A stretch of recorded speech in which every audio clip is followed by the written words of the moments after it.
তো গাইজ আজি আমাৰ লগত জিতু জিতু কি খবৰ তোমাৰ? মোৰ বহুত ভাল খবৰ আৰু আছোঁ আমি গামোচা মেনৰ লগত আজি মোৰ নেফিউৰ চুলাকৰণ আৰু ভাল লাগিলে থেংক ইউ ৱেলকাম। এতিয়া মুম্বাইত আমিও আহিম ন একদিন লগ কৰিম। নাই তুমি আহা আহিম ন? লগ কৰিম ডেফিনেটলি। তো গাইজ আজি ব্লগ আৰম্ভ তো হে গাইজ মই আহি পালোঁ কামাখ্যা মন্দিৰ।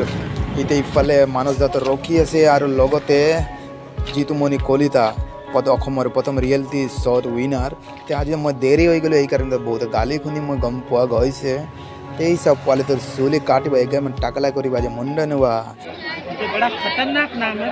এটা কথা ক'ব বিচাৰিছোঁ ন আপোনালোকক যে অসমত 12:21 কিবাটো আহি আছে, কি আহিছে গম নাপাওঁ, কিন্তু কোন তাৰিখ সেইটো গম নাপাওঁ, কিন্তু আহি আছে দেই অসমত 12:21। এতিয়া আমাৰ মুণ্ডনৰ কামটো ষ্টাৰ্ট কৰোঁ আৰু কামটো ইয়াতে সমাপ্ত কৰোঁ বুলি ভাবিছোঁ, কাৰণ চব ফটো উঠ হৈ গ'ল আৰু পোৱালিটো নাচনি চাইছেনে নাই আপোনালোকে। Bye bye.